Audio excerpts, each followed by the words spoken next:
Most in this camp will be repatriated in the coming days or weeks, but there are still pockets of Indians, Filipinos and Africans unaccounted for, and for now there is nothing to do but wait and hope the violence doesn't return. Tony Bertley, Al Jazeera, Benghazi. Well, one of Muammar Gaddafi's sons, Saif al-Islam, has been the public face of the regime since the unrest began. He has accused the international media, including Al Jazeera, of blowing the crisis out of proportion. In an interview with Al Jazeera's Anita McNaught, he repeated the allegation claiming the West was trying to take over Libya's oil. We have money in Switzerland. It's a joke. Please, come on. We are not kids. Stop fooling us. We have no money outside. You know, they failed. Come on. That's just one. That's just one Give me of the problems. A single evidence that show me my our bank accounts. Show me. Second, the bank show accounts. me that. No. Show but me that's the least of your problems. Your diplomatic immunity has been taken away. You can't even travel listen, like you used to. The West, we know them very well. When you are strong, you know, they run after you. They are like, you know, they're like cats. If you are weak, they want to be like tigers. We know this game. We tried them for a long time. We know them for a long time. The West, the Americans, the NATO. Come on, we don't pay attention to them. Please, come on. We know the organized media campaign against Libya. We know this very well. This country will survive. I know they want to split the country. They want to just destroy it. They want to control its assets. It's a very rich country, small population. This will not happen. So we tell those people, be happy. This will never ever happen because the Libyan people are so united. And please, wait for surprises. And you can watch Anita McNaught's interview with Saif al-Islam Gaddafi in full at 15:30 GMT on Friday. That's in just over 4 hours from now. Now, Venezuelan President Hugo Chavez continues to push his mediation plan, despite the idea being rejected by Libyan opposition groups and Western governments. Protesters there have added their voices to the uprising, chanting slogans in support of the Libyan people. They condemned Chavez's proposal to work with Gaddafi, whom they labelled a murderer. The Venezuelan president accuses the US of exaggerating the uprising. Now, the director of the London School of Economics has resigned over deals he approved with the family of Colonel Muammar Gaddafi. Sir Howard Davis said the university's reputation had suffered as a result of the multi-million-dollar contract he'd accepted to train Libya's elite.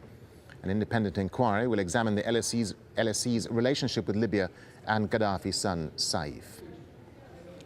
Well, I'm joined again on set by Shadi Hamid, Director of Research at the Brookings Institute here in Doha and a specialist in Middle Eastern politics. Shadi, let's widen this out if we can a little bit in terms of the international response. President Obama urged Gaddafi to step down. That's significant. That was the first time the American president actually came out and said that. Obama says there are military and non-military options. How do you assess the US response? What do you think is going to happen? Well, they were behind the curve. European leaders called on Gaddafi to step down before Obama did. And I think there's been more seriousness about a no-fly zone coming from some of the NATO allies in Europe. And so we keep on hearing about options are on the table. We're hearing better rhetoric. That's all true. But now is the time for action, I think. I think we're getting to that tipping point. We're at a stalemate. You have two sides. And Gaddafi has made unequivocally clear that he is not going to step down. And we just saw what Saif Gaddafi said in the interview, wait for surprises. I don't even know what that means, but it sounds like a threat to me. Let's just talk about this stalemate that you mentioned, because it's quite important, isn't it? Because in terms of the fighting on the ground, many of the experts say that neither side really has the capacity to move large amounts of military material across vast expanses of desert to take the fight to each other. So in the end, what you're faced with now is this stalemate. How can it be broken? Exactly. The pro-democracy forces in the east of the country want to move into Tripoli. They don't have the firepower, they don't have the troops, and Gaddafi does have loyalists who are willing to protect him to the very end. So I think we're at a point where there may have to be something that comes into the picture that shifts the balance. What could that be then? Well, a no-fly zone seems to be the option that most people are discussing. It's doable. Yes, it's complicated. Yes, it's risky. But bold action is often risky. So the question is now, do Western leaders have the political will to do something more and to really put themselves on the line and say, we're committed to seeing a resolution to this conflict before it becomes an outright civil war. And the other option that some people are also discussing is potentially arming the rebels. That probably wouldn't be discussed seriously until the rebels themselves make that request. Yeah, I mean, I was going to say, let's just talk about the rebels and see if we can find out who they are, because they seem to be a mixture of citizen militias and some army defectors. We've seen them secure this port of Brega, which is home, of course, to Libya's second biggest oil facility. But do they have the political and military will to keep up the pressure on Gaddafi and his forces? It's unclear if they do. They could very well decide that they want to protect their own cities in the east and not get ahead of themselves. Unless they know that they can really challenge Gaddafi in Tripoli, they don't want to walk into a bloodbath. They don't want to walk into the outskirts of the city and get shot down. So they have to know that they can win. Otherwise, they're not going to try.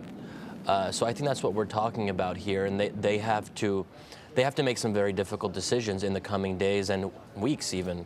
If we look at the bigger picture here, Shadi, I mean, many people are worried about how this situation will affect oil prices and perhaps the wider impact of this on the global economy, just as the world seems to be emerging from the downturn. What's your wider assessment of this crisis in the Middle East in terms of how it'll impact globally? Right, well, so it's not just about ideals and doing what's right and supporting democracy. There are serious interests at stake here. The price of oil is going up. And if this goes from being a civil conflict to outright civil war, then we have a very serious problem here. And the instability in Libya can spill into the neighboring countries. We have the flow of refugees across the border, and that's going to potentially destabilize Tunisia. There's a lot of moving parts here, and I think both interest and ideals are at stake. As we're talking to you, Shadi, we're looking at pictures here, if our viewers are just joining us, of live pictures from Benghazi, obviously the main city for the rebels. We've been talking to our correspondents there today. People gathering, of course. Friday prayers has been a hallmark of the protests, hasn't it? Yes, yes. And this is every Friday we see something new. We see more mobilization. I mean, last Friday we saw some of the largest protests in many of these countries, Bahrain and Yemen. We'll see what happens in Libya with Friday prayers having finished up. And there might be some movement in Tripoli and some of the other cities, so we'll have to wait and see. But every Friday is a crucial moment. I mean, as we're looking at these live pictures now coming in from Benghazi, let me just ask you to wrap things up for us, Shadi, if you can. I mean, what sort of Middle East, I mean, you know, analysts like you sit down and look at these crises and try and pull something out from it. But what sort of Middle East do you see emerging from this? I mean, are we likely to see sort of less autocratic regimes and much more true democracy? Well, I think we're seeing the end of the so-called stability paradigm. The stability of all of these regimes is no longer guaranteed. Every country now is facing unrest, is facing a pro-democracy movement. So no one is immune. And there have been some leaders, including the Saudi Arabian ruling family, that